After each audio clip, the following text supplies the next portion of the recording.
This is hot.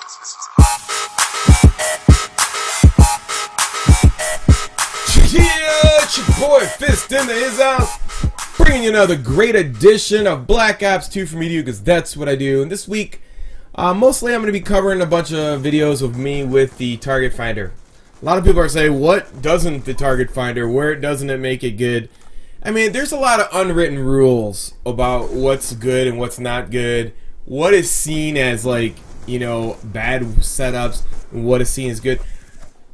To me, there is nothing that is worse than broken setups in the game, and then people using legit setups to beat broken setups, and then people looking at anything else as, you know, the standards on this game in how people view it on YouTube.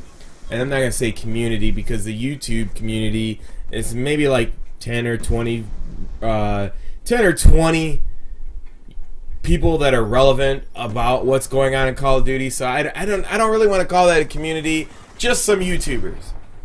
But I'm going to be covering the target finder, you know, on a bunch of different weapons and what it means, and what it, you know, how it's going to evolve this summer, and why I'm going to start using it.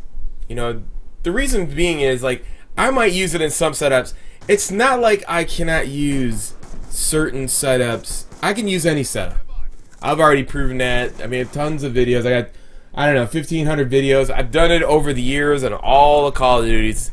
You know, I did that last video, One Trick Pony. And the point being is, like, I was pointing out the fact that, you know, people with 40, 50,000 kills with one weapon, and then people want to nerf it, and, you know, learn a different weapon. Get over yourself. There's 1,000 different weapons in this game. But, you know, I want to talk about the target finder. Now, when you look at the target finder on any weapon, some are different than others. There's pros and cons. Some of the big cons are the fact that, you know, you're playing with blinders on, and you're gonna lose a lot of you know, sight to the right or the left, depending on your weapon. Mostly to the right, because your character's a right-handed character. So, you know, for example, if you're dealing with a multi-tier level and somebody's coming from the upstairs or downstairs, that's gonna block off a lot of areas. The pros to this are really good in the effect that, you know, you force somebody to burn a perk. You know, and if you're gonna run these setups, if you're gonna run, here's what you force people into, specifically Team Deathmatch.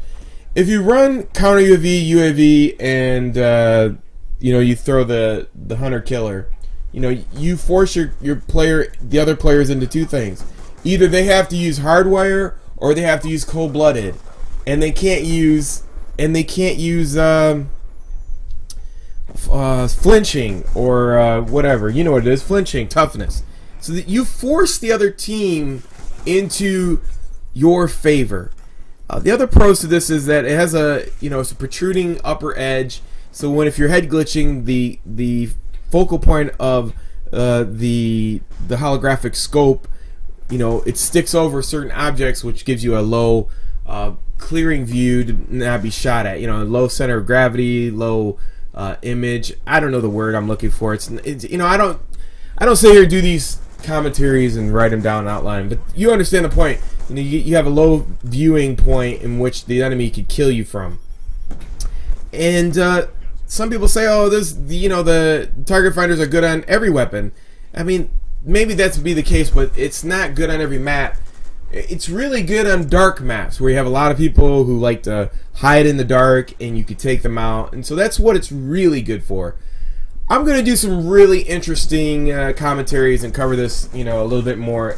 I don't want to go so PC into it over here. People get like they get offended on this channel really easy, I guess. I don't know. And then they, like, you say something that hurts their feelings and they want to leave. But I find it this way. You know, if David Vonderhaar is not going to fix, you know, certain setups, i.e. the sniper tactical insertion with pistols, etc., etc., etc., why should you and anybody else who purchases this game, you know, devalue yourself down to the fact that, oh, I'm going to be honest and true to myself and use only the best set, or use the setups that are legit, man. I'm going to stay cool about it. I'm not going to use nothing but the hardest weapons to make the game with the hardest. You know, it's all, you know, it's a known fact you could do good with any weapon. But selling yourself out to get murdered and raped every time just because developers don't want to fix the game, I'm not down for that. You know, if you're not going to fix the game, I'm going to use the cheapest shit in the game, and I'm going to make the people playing with the broke shit even work harder. That's what I'm going to do. And that's just what I suspect everybody else should do. Come over to my Fizz2 channel. I'm going to go a little bit more deeper into some other things too as well. Until next time, Boy Fizz. Peace. I'm out.